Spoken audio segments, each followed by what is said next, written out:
The Israeli military says about 300,000 Palestinians have left the city of Rafah since Monday, when Israel told them to move to a nearby district of Gaza.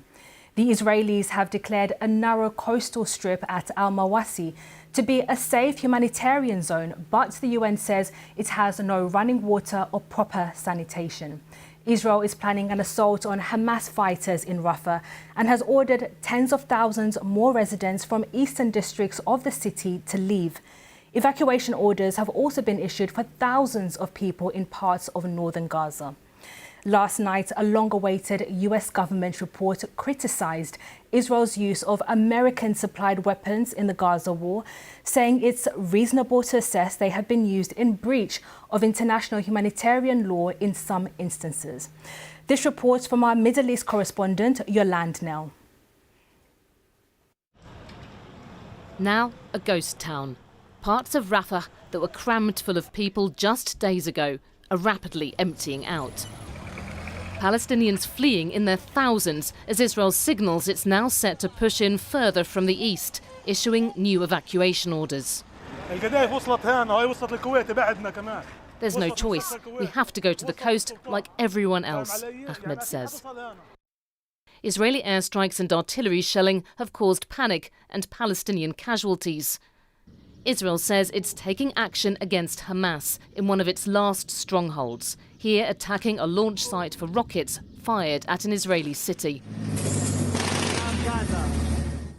But with Israel's capture of one main border crossing and another blocked off by fighting, this is the fifth day with no aid getting into southern Gaza.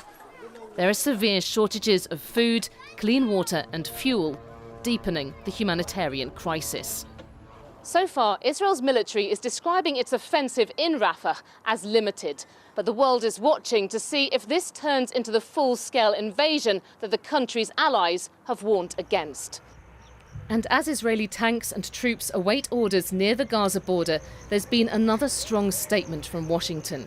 It says that with some of its strikes on Gaza, such as this attack on a residential building late last year, reportedly killing over 100 people, many of them children, Israel may have used American-supplied weapons in breach of international law. Israel has consistently denied any violations. And yet the new report may yet have an impact on plans back here in Rafah, where there's already a growing sense of emergency. Yolande Nell, BBC News, Jerusalem.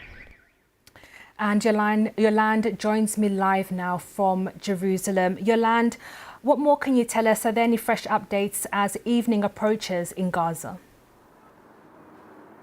Well, we've had the Israeli military talking about how its forces have been involved, they say, in face-to-face combat in the areas around Rafah, saying too that there were 4 rockets fired towards the Kerem Shalom crossing in the southeastern corner of the Gaza Strip, where aid has been unable to get through for the past few days. And we've had the Israeli military too saying that across the whole of the Gaza Strip in the past day it has carried out dozens of strikes.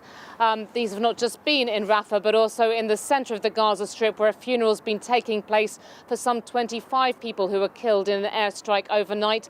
Palestinian health officials saying that at least 37 people were killed in the latest airstrikes. We know too that the Israeli military has been issuing evacuation orders for tens of thousands of people in other parts of the Gaza Strip in the north, particularly in the area of Jabalia. And that's significant because this is an area that Israeli forces previously withdrew from. Now this could be a sign that Palestinian armed groups are moving back and that they're planning to return there. They're planning to return there, yes. What more could we expect from the Israeli military? Because obviously we saw earlier in the week when it's issued some orders for people in eastern Gaza, it then sent ground troops into those areas. What can we expect to happen? I mean, the US assessment a couple of days ago was that what was happening in Rafah remained a limited, more precise operation, not the full-scale ground invasion, which there's been so much concern about. Even we can see, though, at the moment, it's still causing this new humanitarian crisis in the south of the Gaza Strip, what is happening at the moment. But really, all eyes are on the borders to see if there are going to be more forces crossing in, if this is going to be a complete ground invasion of Rafah. Previously we've had Israeli leaders saying that this is something that needs to happen in order for Israel to be able to declare a full victory over Hamas in this war and to try to bring home Israeli hostages. And Yolande, of course, all eyes are on the Al-Mawasi area where now nearly 300,000 people are believed to have moved to. What kind of a humanitarian situation is there? Of course, since the war began, there have been serious concerns about the provision of basic services on that part of the Gaza Strip.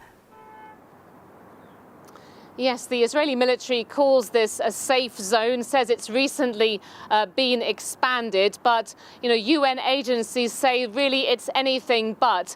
People there have not been protected from the fighting, and because humanitarian supplies are so restricted anyway, they have not got in that location, these sandy dunes really close to the beach of the Gaza Strip, proper sanitation, proper water supply. Still the same severe shortages that we're now seeing across southern Gaza. It remains an extremely desperate situation. Thank you very much. That's Yolande Noel there in Jerusalem for us.